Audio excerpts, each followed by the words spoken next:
Welcome to Inspire Saratoga, a show that highlights the people and stories that make our home a place of strength, inspiration, and success. I'm Michael Kurkowski, physical and mental performance coach and resident of Saratoga Springs.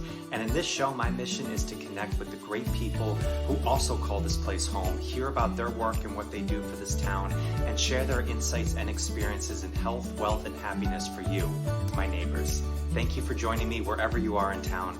Let's dive in. What's up, guys? Welcome to Inspire Saratoga. Thank you for joining me, and we are live on location in the beautiful home of our special guest, Ashley Campbell. What's up, Ashley? Thank you for having me. No doubt, this is going to be a blast. So Ashley is the owner of Coral and Blue Paper Company, also the founder of Coral and Blue Nonprofit Project, which you just came back from. Yes. Burundi, Africa, Yeah. which we got a chance to chat a little bit offline on that.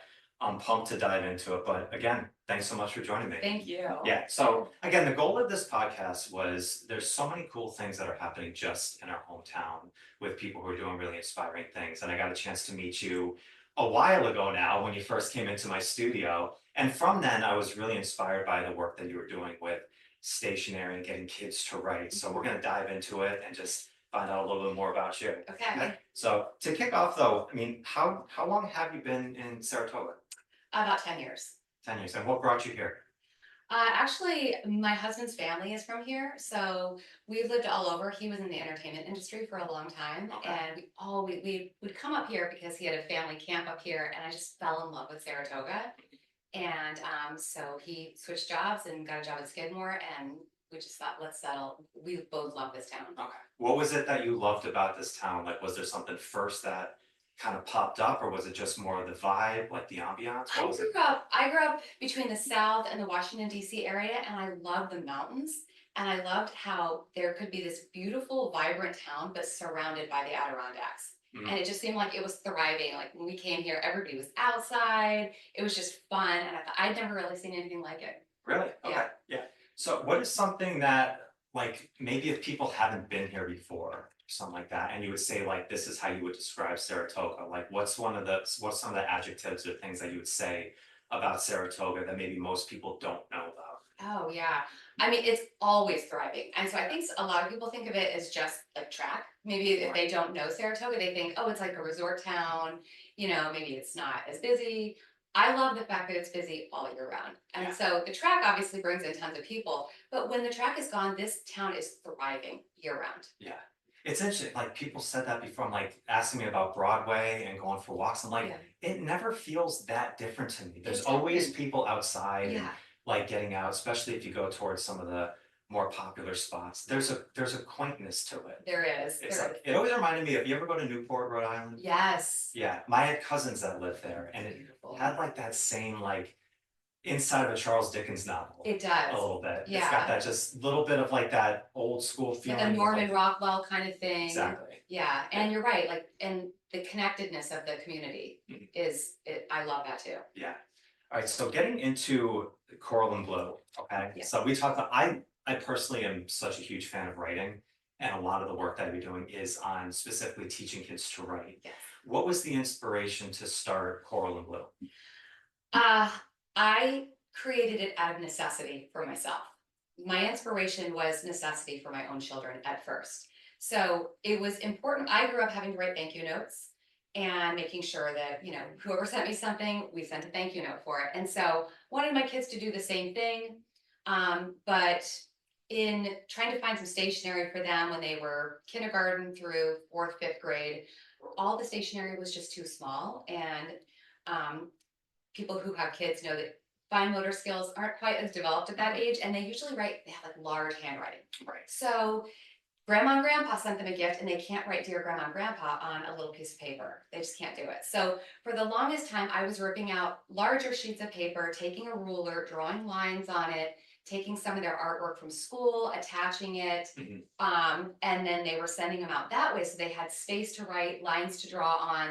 There was some artwork. It looked cute on grandma's refrigerator, but it was super labor intensive to always, you know, hand make my own stationery and then have them write. Yeah. So I came up with a prototype that I knew would work. You know, I knew they needed elementary lines because that's how they learned to write at school, hit their uppercase and lowercase.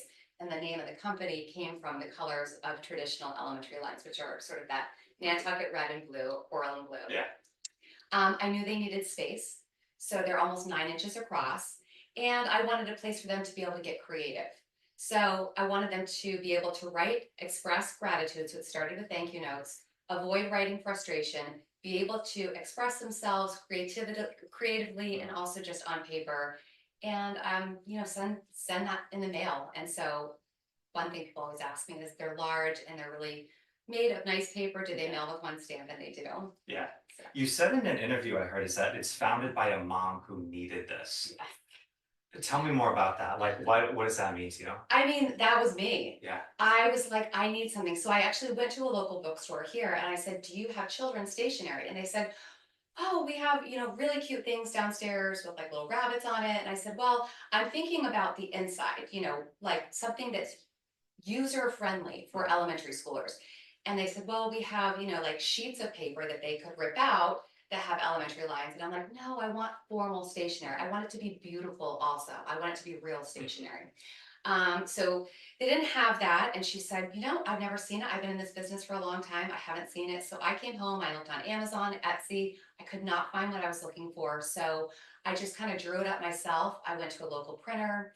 He loved it and I made it. My kids started sending it out. And people were like, where did you get this? Yeah. Yeah. And then a woman at the time who owned a local stationery shop in town said, I took it to her and she said, have you patented this? And I was like, no, I'm Is that even a thought in your mind? no, Okay. no, I've been a stay-at-home mom for like 12 years. And no, I never thought I could patent something. Right, yeah. No. And she said, you need to patent this tonight or somebody will make it tomorrow. Yeah. Yeah. What was that night like? Was it like scary of being like, I need to like, oh my God, what am I getting into? Or I didn't think it was gonna work. I'm like, I can't. Right. I'm not gonna patent something like, other people patent things. Right, exactly. I don't. You have all this fancy experience. And stuff, Right, yeah. like business people, like real entrepreneurs patent things, not stay-at-home moms don't patent things. Yeah. But I went through I hired an attorney, a patent attorney, and we went through you have to send in several versions of your product. Mhm. And I got the email about 6 months later, and I got the official notice in the mail that my product was officially patented, and then I trademarked it. Yeah. I love that. Yeah. Tim Ferriss has the great line about writing. He's like, I always wrote books that I wanted to read or I needed to read. Yes. So it's a very similar thing. Like it starts with, I just wanted to do this for my kids. Yeah. And then all of a sudden then it starts exploding and, just starts and builds a company. Yeah. Yeah. I mean, I needed it. I needed it. And then I realized other people needed it too. Yeah. What was the early days of starting the company, like the response, like what were the challenges that you were facing at that time? Was it an easy, smooth transition for you? Or was there a lot of challenges that came up during that time? It went pretty smoothly because the name came to me easily. I knew I wanted to do something on the front. Like so when you create a brand, that's not the easiest thing. It's you have to have a look and feel too. So it's not just about the inside that I patented, it's the outside too. Well, what's the look and feel? What are the colors? You start creating a brand at that point. So I knew I wanted to do silhouettes just because they sort of harken back to a pre-digital era. I think they're beautiful. So there's a little silhouette of kids on the front, and now I'm including animals and things like that. So I have some more stuff coming out. I would say if I could go back and change anything, is I wouldn't try to have started so perfectly. Like I wouldn't have tried to get out of the gate like I've been doing this for 20 years. Mm-hmm. I didn't explain the difficulties that I went through to my audience. I just kind of came out as like, oh, I've got to come out perfect. And I wish I didn't do that because I put so much pressure on myself. I think people want to know what you're struggling with as a new business owner, as maybe somebody who had been staying home with kids for 12 years and then creating a product. What was that like going through the patent process? What were you thinking? Those things that you're asking me now, I kept those to myself, and I wish that I had. Yeah, it is. I think you see that in so many different facets of anything. Like coming from the fitness world and the strength and conditioning world, I've seen so many people who stop themselves because they think they need to do something perfect. Yes. They need to like the perfect plan. I always think optimal versus practical. It's like at the beginning stages, just getting the volume of reps in, just try things out. you'll figure out what's going wrong Right. as you do it. But you can't figure that out of what are the steps to take to make it a little bit better or make it more perfect if you're not just trying stuff over and over. Right, and you can't celebrate your wins unless you are honest about the difficulty leading up to them. Mm, So if you kind of get out of the gate like, oh, this is just a win-win-win-win-win situation, instead of saying this was hard or this was hard or I'm struggling with this, mhm. then you can't say, hey, I overcame this and this is how I did it. Yeah, So if I could start again, I would have been more honest about, you know, what it takes to start and sort of how scary that is, and to take people through the process so mm, that more people feel like, hey, I have an idea, I can create something too. yeah. Why do you think that? Do you think it's like because when you're starting something, everything's like so much hope, like you see all the things that could happen, but then if things don't go right, like at the beginning, then it almost like puts people back and kind Yeah. of stops them from just keep doing the reps and doing some self-evaluation on. Do you think that's kind of part of it? Yeah, I think we want to come across as like I've got it all together, Right. and not being so honest. And I think that honesty, like everybody, honesty draws people towards you. 100. And people want to know, hey, I struggled with this and I Right. didn't do that. I came out like, oh, I've got this, I've got it, and here's my product, and bam, here it is. And like here's my perfect storefront. And it wasn't like that. There were lots of things. I had a lot of self-doubt. Yeah. There was the whole process that went into it. And yeah, I think people think that they have to kind of like come out as a perfectionist, and people want to know, Yeah. and it draws that human side, draws people to it. And I just, so yeah, from now, like from here out, I've learned, be honest, be honest, be Yeah. honest. I always said there's really two ways to start something. Either you have to start on faith or you have to start on reference. Yeah. If you don't have any references of doing this before, yeah, to have some of that self-doubt, absolutely, like because you've never done it before. Right. So sometimes the only thing you can rely on is just faith that it's going to work out Right. the way that it's supposed to. Right. And I was kind of operating on faith. Yeah, Like I'd never done anything like this before. that's awesome. Yeah. That's got to be exciting though during It it. was super exciting. I mean, I think the other thing too is I started small. And so I started it just for my kids. Yes. And we created the product. So that wasn't an intimidating thing because I thought it was just for us. And then what was magical was that they mailed them out, and then other people, it was nice because people received them and said, "Oh my gosh, I feel like my kids could use these too. Yeah. Where did you get these?" And so that's when I was like, "Oh my gosh, this could actually be a viable business." And I did start really, really small. It was just like this little thing out of my living room. Yeah. Yeah. I want to ask you more about just writing a thank you note, just like the essence of writing. So, I remember there's a story of Vince Scully, the famous commentator for the LA Dodgers. I think he did their games for like 60 years. Mhm. He wrote individual thank you notes to like every fan that would come in, and even like all his friends, like people who were on his Rolodex. They said they would still, when he was like in his 80s and 90s, they would get a handwritten birthday card from him. Amazing. And he said like how powerful it was to get that handwritten note from there. Because nowadays we have email, we have text, everything. You can still reach out to people, but there is something that's kind of missing. Yeah. There's something that's deeper to like that handwritten note. So was writing something that was something really powerful and important to you in your life before you even got into this? Yeah, I'll be really honest and say after I had my first baby, I suffered from a little bit of postpartum depression, and I had never journaled in my life. I wasn't sure what to do with those emotions, and so I just took out a sheet of paper and I wrote down how I felt when I was going through it.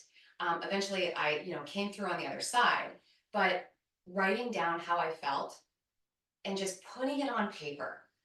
I didn't even go back and reread it. Like I didn't even want to reread it. Yeah. But the feeling of putting my emotions or how I felt on paper, and I knew it was living there, was so powerful for me. Yeah. So What do you think that power, like, what was the power? Was it a feel like an emotional feeling that came over? Did it like yeah, resonate throughout the day? What was that more like? yeah, it was almost like a feeling of relief. And then there's just something about, I don't know, for me, for handwriting, I mean, I type things all the time, Sure. but writing by hand, I think you think about what you're gonna write a little bit more when it's coming out on paper. Mhm. Um, I think there's that thought process. You remember, you think more about who you're writing to, what you're going to say. All of those things I think are just imprinted more specifically when they're written by hand. Yeah, And there's also something that just feels really good about writing by hand. it does. It does. My daughter will write her name, and one teacher taught her cursive, and she'll write her name in cursive a couple times, just sort of doodling. And I remember like the age of doodling Yes. when before computers were out, and we were all writing our name. Sometimes it was bubble letters, sometimes we would write our name or write, our pet's name or something in cursive. And there was something so therapeutic that felt so good just about like the drag of the pencil on the paper or the drag of the pen and just having that. And so I think there's a lot to be said about handwriting that we sort of lost. There's a neurological benefit to it too with memory. I think Yes. because of that tactile, like hand on the paper, it's like a 15 to 20% more like chance of remembering the things that you want to remember Yeah. in there too. And I think we have, it's kind of like, you can give like a heart emoji in a text, or you can give somebody a hug. It's Right. like we know the difference of it. Like we Right. know the person's coming with love, but there is something different about that. There's And something so different. When I write a thank you note and I mail it out, I mean, the recipient is going to get something hopefully that they love, but yeah, there I feel it kind of makes my day to be able to write something and send it out. And actually I'll think about it throughout the week, like I wonder if they got it, I wonder if they got my note. But if I shoot a text, that's fine. That's good too, to thank somebody over text. It's always good to say thank you or whatever you want to say. But when I write somebody a note, like I'm thinking about it all week, I'm thinking about them all week because I put effort into it. yeah, I mean, the best thing that you can give somebody is time, right? Yeah. And Yeah. and a handwritten note takes time. Right. And it's like, it's these small little things that you think are kind of throwaway things. That's what the majority of life is made up of, those small moments. Yeah, and slowing down. Yes. I think that's so important. Everything is so fast paced today. So we don't have time to think about what we're thankful for. Right. But also just the idea of sitting down and taking the time, shutting down your phone, shut off the computer, just put, some stationery out in front of you. I think just taking that time is also really special. Beautiful. Yeah. So you just came back from a pretty exciting trip. And this was to Burundi. Was this the first time Yeah. you went over there? Yes. Okay, so it's Burundi. Yeah, some people say Burundi, some people say Burundi. Okay, so this is the start of a nonprofit where you went over there. Tell me a little bit about that experience. What was that like for you? So, on a global faith network, through my mother-in-law, actually, I met a Sunday school teacher over there who he friend requested. I don't typically on Facebook Sure. accept a friend request from somebody who I don't It's a know. wild, wild west world. Yeah. Yeah, it is. But I could see what he was doing with kids and his passion for kids and just how much he was blessing them with the work he was doing. So I accepted his friend request. We started talking. He was asking me things about America and like our culture. I was asking him things about Burundi and the kids and his work as a Sunday school teacher. And then he said, "Hey, what are thank you notes? Like I looked at your business. What are thank you notes?" And I explained what thank you notes are. And I thought, I want to send him something. And so I looked up so on the front of my cards, they say thank you. And then you open up and the kids write the thank you note. So I looked up what is thank you in Burundian. And it's called Yuriko's cane. And that means thank you very much. So I went to my printer and I said, I want 50 of these. And I want them to say Yuriko's cane instead of thank you. And I'm going to surprise him with these cards that he likes so much. He's so interested in the idea of gratitude and kids sending thank you notes and saying thank you. So I mailed them to him, and I never thought what would happen would happen. So I didn't set out to start a nonprofit. I feel like it came to me. It sort of I feel like God brought it to me. Yeah, God brought us together and it landed in my lap. And so taking that initial step, reaching out and sending him those things was like the first thing. And so he had kids writing thank you notes. It's so interesting because he translates them for me. And so, here when a kid writes a thank you note, it might be like, thank you for the new, Nintendo or Game Center or something like that. And so there, the kids are thanking their parents maybe for a goat so that they can feed the family. Thank you for that shirt for school. Thank you for the school pencils or school supplies. I mean, it's ranked the poorest country on the planet, Right. Burundi and Sudan. So, it is quite poverty stricken. So what the kids are thankful for is so different. But they are so grateful for everything over there. So I love the translations. And so he took it, he's in the capital, or not the capital, he's in the major city of Bujumbura. Um, and that's where a lot of indoor schools are. But if you go outside of that into the rural areas of Burundi, sometimes they're outdoor classrooms, sometimes school meets, sometimes it doesn't. Sometimes those kids are educated, and sometimes they have a hard time getting to school because transportation is a problem. So he would bring my stationery. He started to bring my stationery to rural villages all over. So these kids were getting, and they don't have iPhones or technology. Only 5% of the country is wired for, Wi-Fi. So the kids started writing, and so it was helping on from an academic standpoint for reading and writing. But they really took it seriously. And he said, these kids have struggled through a lot. They've been through war, they've been through extreme poverty, and they're not used to complaining. Burundians don't complain. Right. But what kids could do was, he said, they feel like they're alone with their thoughts and being able to write this letter. So whether it's a letter of gratitude or just a letter for something else, or just putting their thoughts on paper, and then having, crayons and markers to draw,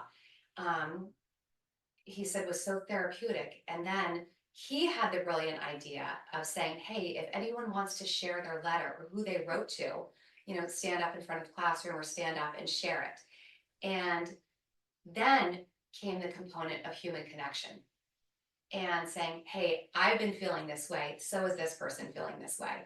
And he said, Ashley, this is more than just gratitude or thank you notes.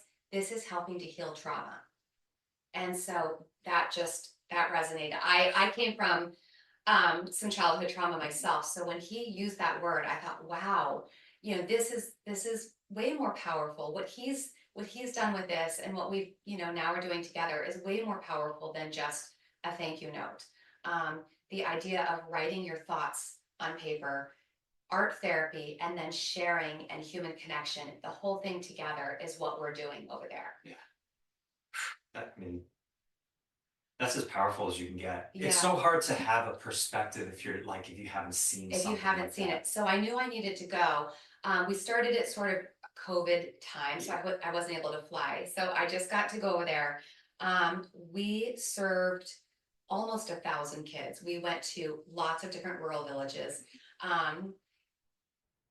Was that a shock to you of seeing something like that? Or was it more like kind of you're just taking everything in and kind of... I felt so comfortable. Yeah. It was crazy because I brought a friend of mine who's done some mission work before in Africa and some other countries. She came with me. She's a friend from church. And then my cinematographer and photographer, Michael McCabe, came to document this. And he said at one point, he looked at me, and I've been eating, there's a language barrier because they speak French there. Okay. And I just felt comfortable the whole time. And just this overwhelming feeling of comfortability and ease and happiness. And he said, Ashley, I've known you for a long time and you are super comfortable here. And I said, I am.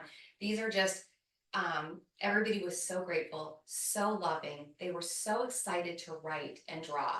And then with this mission, we've also been able to, so after they write their letters and share them, then we provide food, snacks, clothing, shoes, all kinds of basic necessities, and then fun school supplies, things like that. So we've been able to raise enough money. I use my proceeds for my business to send over there so that the kids also get necessities as well. So my next step in coming back is Mike is editing those photos right now, and then I would like to have a gallery showing, maybe at Spring Street, maybe something in Albany, maybe something in New York, where we have anywhere between 25 to 50 kids holding their letters, so kids and families can get an idea of, the kids, what they look like, maybe what their background, what does their house look like, what does the topography of Burundi look like, and then they're holding their letter and their artwork, and I can translate it, and kids here can see what are kids grateful for in Burundi, Africa. Yeah. Yeah. That's amazing. That is so cool, and hope that works out from there. So, um, gratitude is such an interesting word because I think it's kind of been adopted by this like Yeah. kind of cliche, almost like Yes. that like granola type Yes. feel, and like Yes. it's you're supposed to be like at ease of everything. It's more, it's something different than that. It It's like is. it's just recognizing of what you have in the moment and that Right. there's a reason for that. And it's really powerful. And then Right. you add something like just saying thank you and just putting that love out there for another person. That's like it's such a different thing. And when you don't have a lot of material type stuff and that's all you have, like that is like that's such a different type of power. Yeah, definitely. Yeah, I know what you mean, that the word's gotten really popular. Yeah. So they would write more than that. So it might start with, thank you for the goats. So now we're able to feed my family. And then they would go on and say, it's been difficult these past couple of months because we weren't able to have what we needed at home, but now we do have those things. So they expanded their letters beyond just a thank you note. Right. And then I've expanded the brand beyond just thank you as well. So we're talking about other character qualities, and kids are able to express other things too, besides just gratitude. Yeah. It's just, I think there's this power of introspection that gets overlooked. And when I started journaling in, right around the pandemic, I read Stillness is the Key by Ryan Holiday. Yeah. And he talked about journaling. And there's a quote in there that said, writing is for the writer, not the reader. Mhm.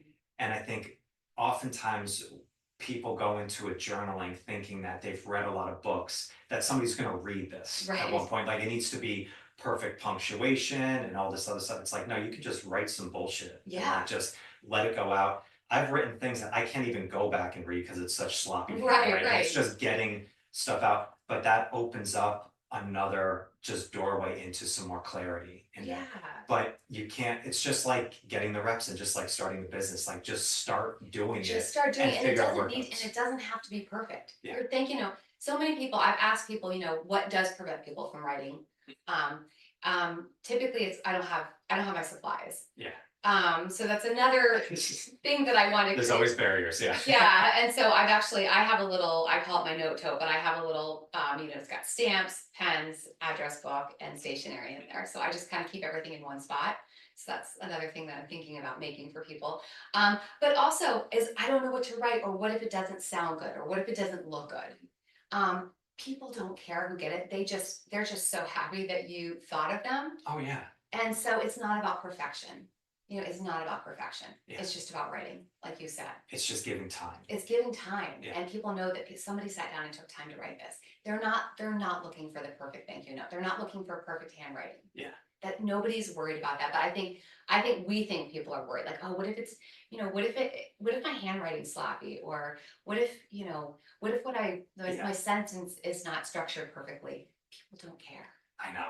And if you think of it logically, like who's the person that's going to call back like, hey, the thank you note you gave me Right. is so sloppy. What's wrong with you? It's like we put these things in our own head all the time. Yeah. So it's funny. It's just the way that we communicate in different ways. I have one friend, they know who they are, who we don't text, they call. Yes. It's so rare nowadays in No. there. And oftentimes maybe you not be around, but he's like, no, if we're catching up, we're going to talk. Correct. On the phone. And it always is more deep. It's just a depth of it. So in the writing, it's the difference between sending a text. Texting is great. You need to do a lot of that throughout the day. Right. But taking that time to just put that pen to paper down. Yeah, and the idea of human connection. I think that's being lost today. I know it's being lost today in our digital world. Everything is super fast paced. Kids are on their phones all the time. We're on our phones all the time. There's not that connectedness anymore. That's rare now. Yeah. And so I'm seeing, gosh, yesterday just in town, we had lockdowns at several schools.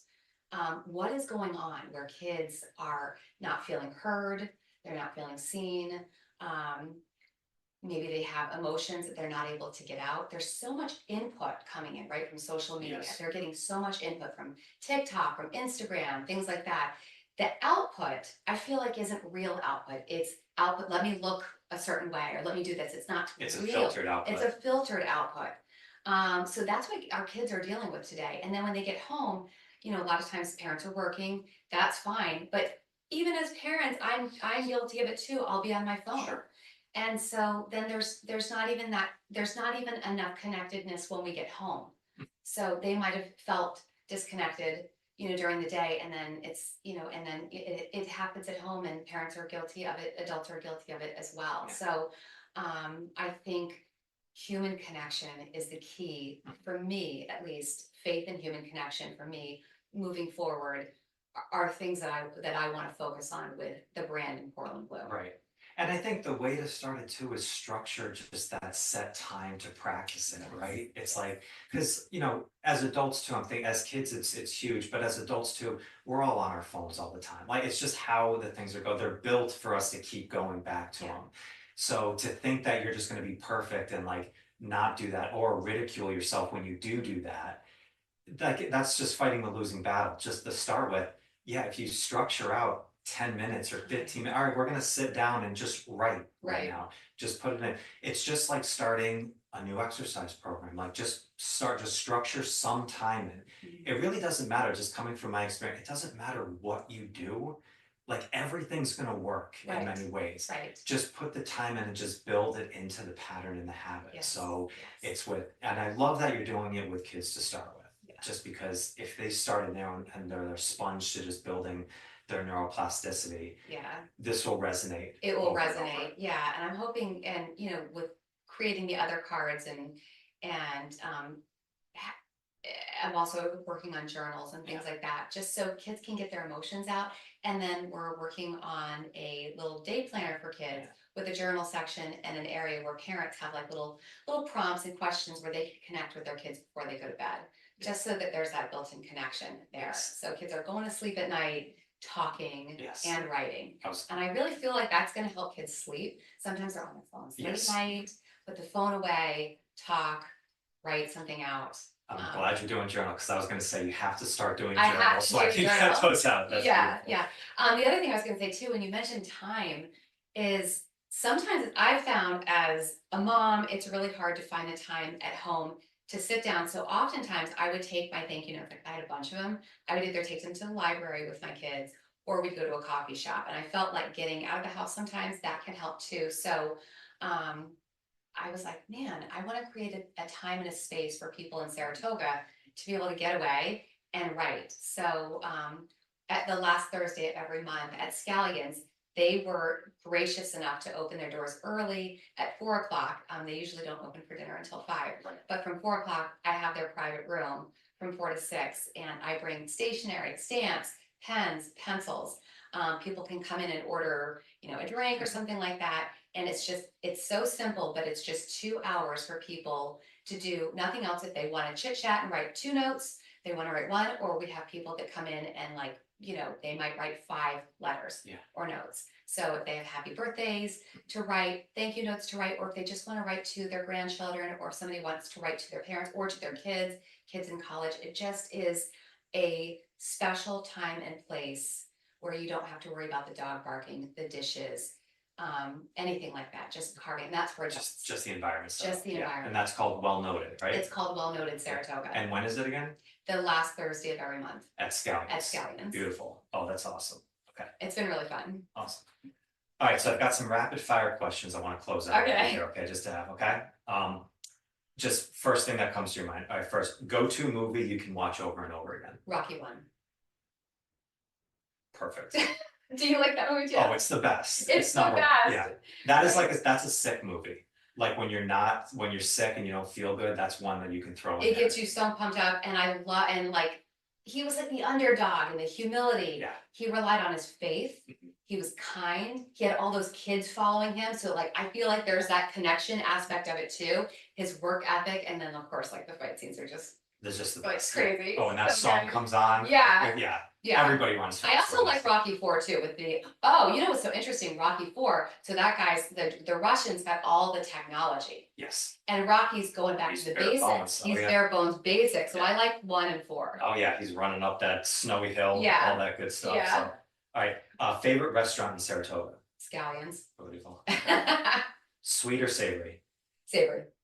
Okay. If you didn't live in Saratoga, where would you want to live? Ooh, gosh. That's a good question. Well, I thought about spending some more time in Burundi, Africa. I really, really loved my time in Africa. But Gosh, I don't know. I like a multi-international area. So I like the Miami area, Okay. like Coral Gables, something like that, where got some like just different ethnicities also. Sure. I love that feel. Miami's So not quite a lateral shift from Burundi. It's a little bit different there. it's definitely different. But yeah, I'd really like to spend some real time in Burundi, Africa. Nice. Yeah. Okay, great. Morning person or night owl? Morning. Okay. What motivates you to pursue excellence? Or what motivates you the most? Say. I would have said in the past other people's expectations of me. I'm letting that go. Okay.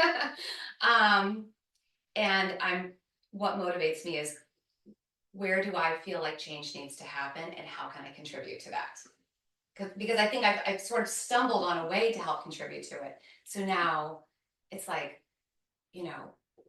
where do I see help needs to happen and where can I use what I've already created or the skill set that I've learned, just growing up with a difficult childhood and things like that. How can I help? That's what motivates me. Beautiful. What's a quote or a favorite quote that's really stuck with you? I love that Maya Angelou quote about, I think it's people won't remember what you said or what you did, but they will always remember how you made them feel. I think that's so important is warmth too. Like, let's get warmer. Let's meet our neighbors. Let's give people a hug. Like, I love that quote because it's so true. Like, It is, yeah. Yeah. I love that. Great. All right, last one then. Who's someone that inspires you to be better? Gosh, there are so many people. Man, there's a lot of people. I'm gonna say my best friend, Natasha. She lives here in Saratoga and she is a person of great faith. I mean, she relies on her faith every day. I can call her and say, hey, I'm struggling with this. And she'll say, actually, it's going to be okay. She is like my rock. Your ride or die. Yeah. She's my ride or die. And, she's a regular person, but she inspires me every day to rely on my faith, to rely on myself and knowing that everything's going to be okay, no matter what happens. And nothing's that big of a deal, right? We're all it's the day is going to unfold, how it's going to unfold, and how God wants us to unfold. So she's my person. Beautiful.